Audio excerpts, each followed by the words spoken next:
Bonjour.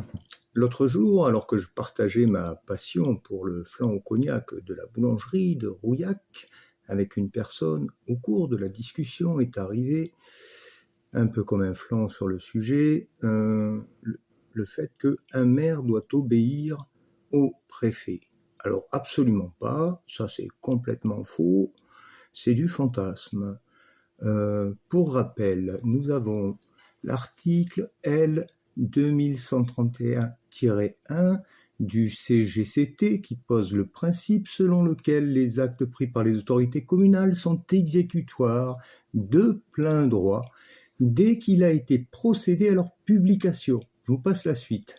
Ensuite, il doit être transmis au préfet, lequel a toute possibilité de le contester, de demander au maire de le retirer. L'article 2131-2 du CGCT dresse la liste des actes qui doivent être obligatoirement transmis au préfet, dont les arrêtés municipaux. L'article 2131-6 du CGCT, c'est la référence principale concernant la procédure de contestation.